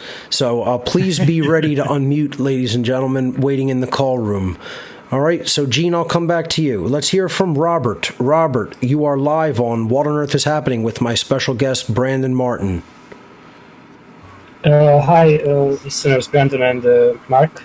Thank you for getting into the call. Absolutely. I just listened to this show, and my addition would be that I think maybe there would have been some agile methods to join in for those people who are not fully prepared but have enough knowledge to get started with little projects. Sure. Brandon, your take on that. People who may not feel like they're 100% fully prepared to do like a large project, is it good advice that they just start very small? Yeah, I think that's really good advice. I started doing memes. I started to actually adapt a lot of Mark's work and a lot of other researchers' work and kind of emulate that and kind of learning from the peers out there and putting it into graphic designs, So memes was a big thing. So I got creative with memes. So those are small projects you can do. I'm also a musician, so I would put it in my music, just writing different songs, poetry, things like this. So yeah, you can definitely build up momentum by starting small. You don't need to just jump in all at once and do a 400 slide presentation. I actually learned from the first Seed conference where I had probably like 12 hours of slides put together, and I was like, oh yeah, I can get through this in 3 hours, no problem. And it was like, there's no way I could get through all those slides.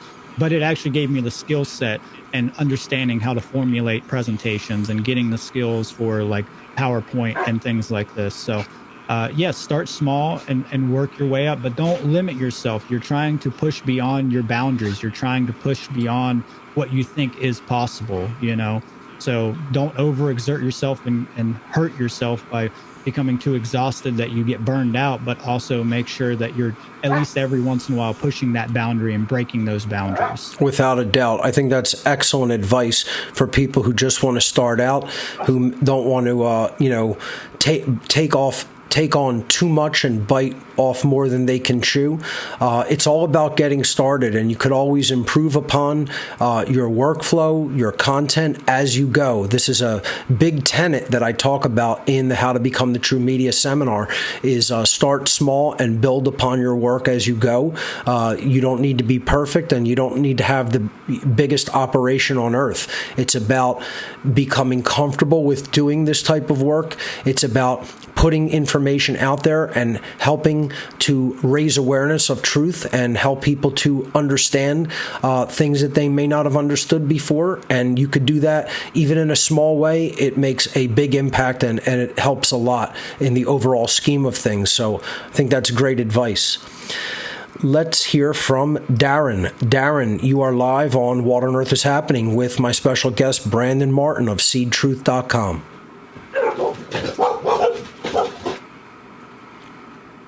Darren, go ahead and unmute yourself with the large microphone icon at the bottom of the call window. There you go.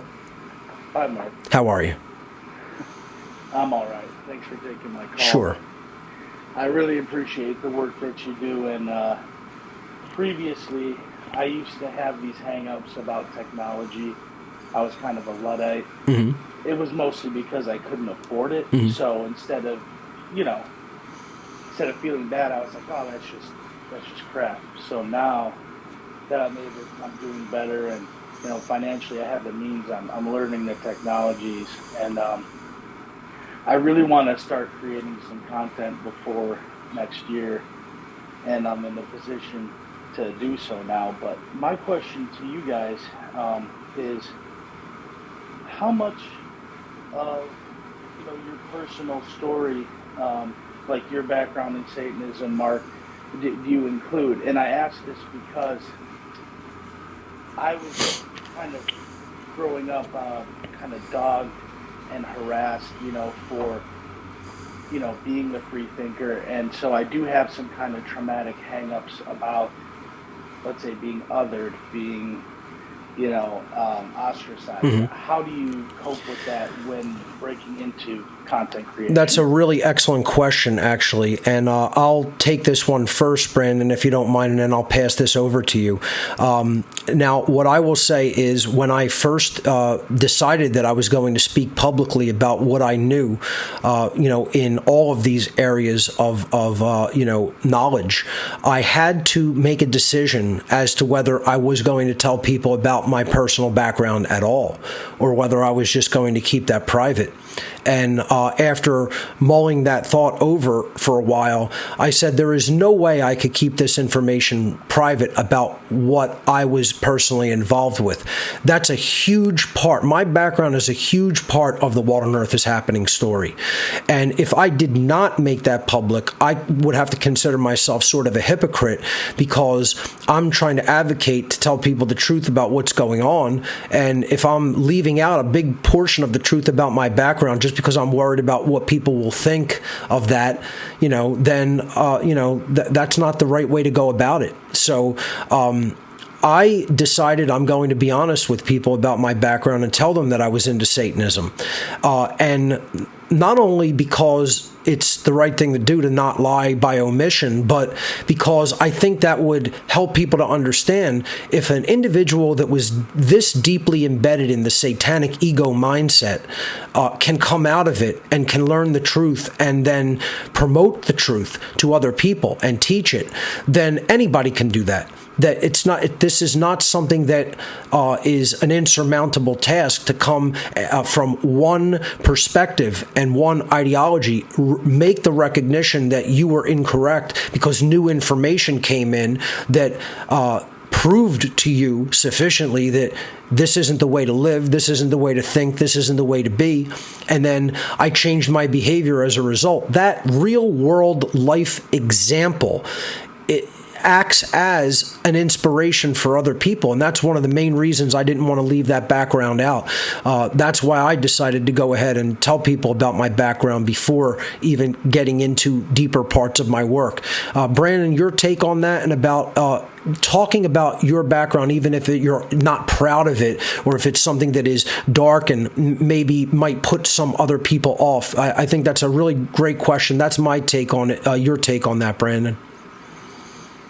Yeah, absolutely. I come from the ideology of anonymity being a very good thing. So for a time period, I did not want to actually put my name on my own work, because it's kind of a philosophy that goes with the anarchist community. If you study anarchism quite a bit, then you will find that they like to be anonymous. It's a big thing. But I think it's really important because putting your name on your own work and putting your face on it, because it actually humanizes your work and people can connect with it a lot more on a very sensual level and a very spiritual level as well. So they're going to really be able to relate with it a lot easier if they can see your face and actually see sorry about my dogs. Oh, it's okay. But actually relate with you, you know.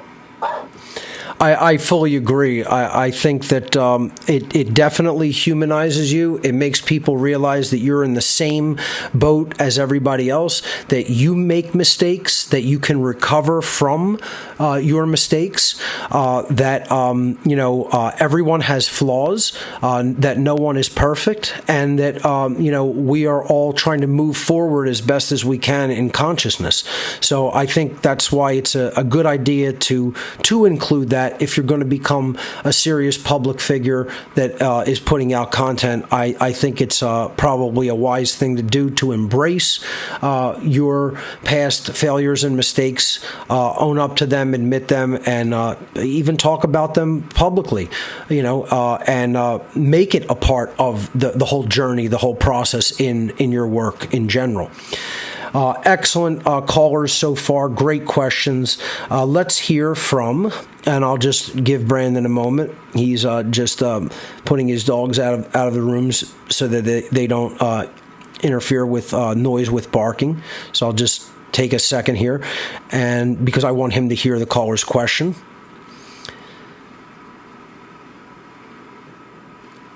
All right, Brandon, we're going to go to another caller. Let's hear from Christopher. Christopher, you are live on What on Earth is Happening with my special guest, Brandon Martin. Go right ahead.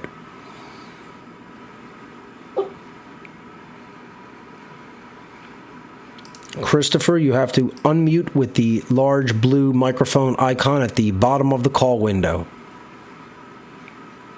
There you go. Can you hear me? Yes, we can. Don't know how I knew that you were going to call on me. Just now, I wasn't hooked up. You were talking about like anonymity. Yes. Put your name out there. Mm-hmm. I actually myself have had to struggle with that, and doing some these videos I've been putting out myself. And putting my name to it and my face out there.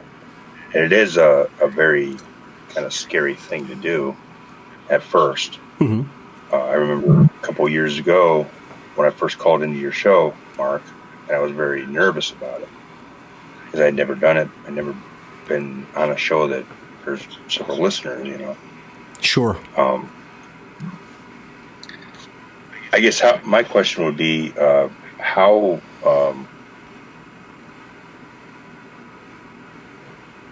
aside from just doing it, just do it, just get it done. What would be the advice to someone who's just starting out to keep going? Yeah, that's a great question. Brandon, when people begin, often they get a little bit despondent about not getting traction immediately. Your advice to people like that who are just starting out and, may become a little bit, depressed or upset because, they're not getting the viewership that they want, or they feel like enough people aren't listening. Your advice to them about persistence and how they can inspire themselves to keep going. Great question, Christopher. Yes, I think that's an amazing question. Can you take this, because my dog is being really loud? No, we're okay. We're hearing you pretty well. Oh, okay. As long as she's not interfering, because she's really loud in my room. I think that a lot of people have an expectation of what they should get. They want instant gratification from the viewership or the likes that they're getting, right? Because this is the kind of social media world that we are living in right now. And you kind of have to separate from all that. You have to disattach from it. You have to take your ego out of that modality of thinking, and you have to just put it out there. And no matter whether you're getting a bunch of likes or not, you know that you're doing what is right, and you know that you're aligning with the universal purpose, and you know that you're doing what's going to be best for the children and for truth and for freedom. And even if you can only reach one person, it's worth it. It's absolutely worth it if you only reach that one person. And you never know who that individual may be as well. That's why I say it doesn't matter. I'm going to keep going. I'm going to stay persistent and keep moving forward, because you never know who you may influence and what their influence may be with others as well. Who knows if you wake up a very famous person who has an audience of millions and millions of people, or even tens of millions, what kind of influence you might have. So that's why it's very important to keep going, and you never know who might stumble upon your work. I get emails from people every day that say, I just stumbled upon your work this week accidentally. It happens all the time, and you never know who that individual is going to be. So that's great advice, Brandon, for people to just keep doing it, because it's the right thing to do. Number one, first and foremost, you're serving the truth. Even before you're serving others, service to truth has to ultimately come first. And, we can't necessarily see around certain corners and know where this work is going to take us or other people.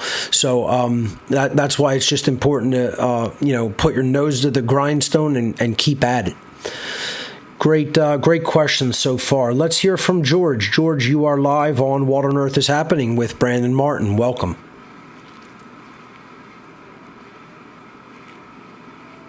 Once again, folks, please unmute with the large blue microphone icon at the bottom of the call window in Telegram.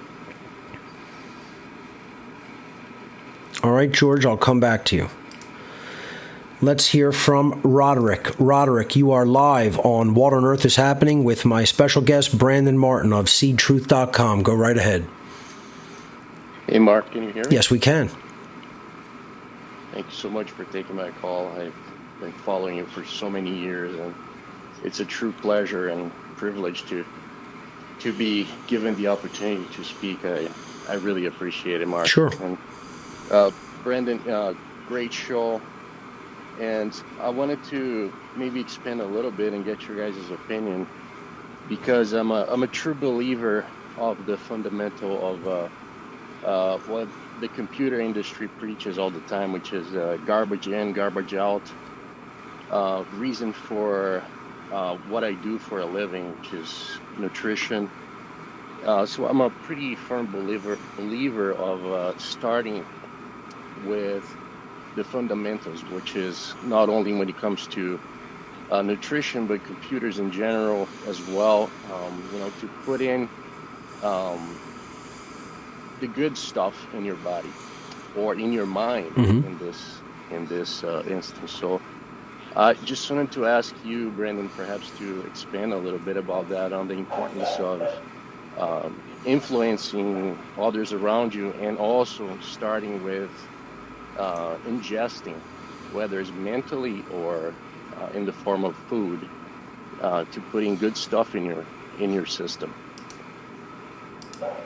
Yes, absolutely. I think this all goes back to what I was talking about with the trivium and input, processing, output. So you were talking about, being involved with the computer publishing and tech ideas. And that's really what, we're not identical to computers, but we definitely are computers at a certain level. So putting in good quality information into your body, into your consciousness, whether that's food or whether that's some form of media, is extremely important for the healthy actions and the wise actions to be manifested into the world. So I think we need to program ourselves with those good nutrients, and that nutrients can be data as well. Without a doubt. I mean, it all comes down to the principle that whatever you're putting in quality is going to be what is ultimately transformed energetically and then put back out into the world. in a sense, the universe is a mirror in that sense, and as a microcosmic reflection of that macrocosmic mirror, we work the same way, and that works in the form, as our caller George said, in the form of not only information, but in the form of physical fuels as well, which is why at some point I have to revisit that topic yet again and try to get to people some common sense understanding of nutrition, and try to dispel some of the myths about things that are put out there regarding fad diets, and people talking about certain foods being detrimental. I want to it's something I want to revisit, or maybe even do a formal presentation on at some point. Let's hear from Zena. Zena, you are live on What on Earth is Happening with my special guest, Brandon Martin.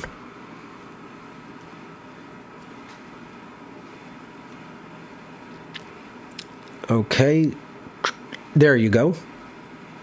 Hey, gentlemen. Welcome. Thank you. I'm actually in the middle of repainting my bathroom. I was not expecting to hear my name, but it's actually awesome to hear it coming out from someone who's heavily influenced my last, I'd say, year or two. Relatively new to your work. Brandon, I apologize. I'm not too familiar with your stuff yet, but all good. In good company for sure. Yeah. And I actually have written down some things when listening to you talk in the past. I would have to agree that it would take a certain level of suffering to help with more people pulling the wool over their eyes. That certainly was the case for me.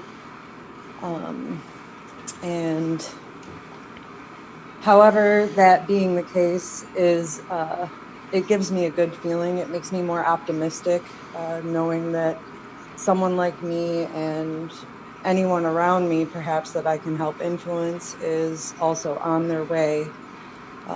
Just sometimes takes a little whack into the legs to figure out how they actually work. Right. So, yeah. Yeah, I mean, yeah, I don't really have much else to say. No, that's about okay. That, That's a good jumping off point there. Thank you for that, Zena. I appreciate that. Brandon, your take on, do people really need to suffer to change?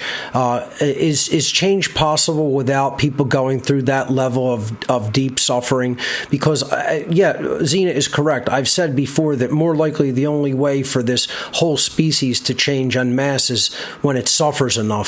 And it doesn't, I don't think it has to be that way. What is your take on that? I would happen to agree with you. I don't think it has to be that way. If we look into the study of things like the Akashic records or epigenetics in another aspect, we can see that we can learn from the experiences of others and then also genetically pass those experiences down to the next generation. So I don't think the species has to constantly stick their hand in the fire to understand it burns. You can learn that through different methods, through consciousness. But unfortunately, we've lost connection to a lot of this. So I do think that a lot of people's awakening does happen through suffering. And unfortunately, that may be the path that we are on, is just, going down so much suffering. The question is, will we awaken? That's the real question, at a collective level. Will it be enough to awaken us? And will it be in time is the real question, right? So will it be in time? Because if we go through so much suffering, we may just end up, whether it be going extinct or just the world being in absolute total domination and perpetual slavery forever if we don't get out of it. Yeah, there's not an unlimited amount of time to turn this around, folks. We're heading toward the cliff, and we will eventually get to that edge and go over it. So we can't sleep on it. We have to make this a moral imperative and understand that we are actively in danger. That doesn't mean that you submit to the fear of that, but the danger is real, and we do not have an unlimited time to turn this ship around, as they say. Let's try to squeeze in at least one more caller. Let's hear from Jennifer. Jennifer, you're live on What on Earth is Happening with my special guest, Brandon Martin of SeedTruth.com. Welcome. Go ahead and unmute yourself. You're unmuted at the server end. All right, we'll come back to you. Let's see if I can go back to someone we tried before, possibly. Let's hear from Gene. Gene, you're live on What on Earth is Happening with my special guest, Brandon Martin. No? Okay. Let's try someone else. Let's go to Curtis. Curtis, you are live on What on Earth is Happening with my special guest, Brandon Martin. Go right ahead. Hey, Mark, can you hear me? Yes, we can, loud and clear. So, I'm a former dog kind of reforming himself right now. Okay. I got out of the Canadian military in 21, and I spent a while after that just living on savings, so I could basically spend all day, every day, just researching the pharmaceutical companies and kind of less stumbling down the rabbit hole than pencil diving down it. Right. And I was going through your show and your podcast, and I'm up to about episode 180 now. But there was something earlier in it I wanted to clarify. Mm-hmm. You had described that the dark occult hold self-preservation as a principle. Right. Is that unique to Satanism, or is that permeated throughout the entire dark Yes, occult? to clarify, it is that they consider self-preservation the highest dictate, meaning that they will choose to elevate the self at the cost of others even. It doesn't just mean that you're acting in the organism's interest for survival. It means that you are only elevating your own interest, even at the expense of someone else. Brandon, your take on that, and we're almost out of time.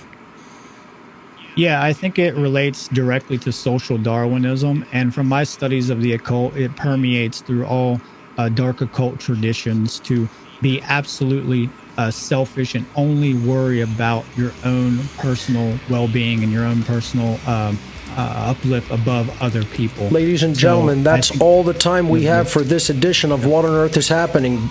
Check out Brandon Martin's website, SeedTruth.com. Be sure to check out the upcoming Seed Conference this year. You're not going to want to miss that. It's going to be a tremendous event. Brandon, thank you so much for being a part of this show today. Thank you for all the great work that you have done throughout the years. Thank you so much for having me, Mark. Excellent.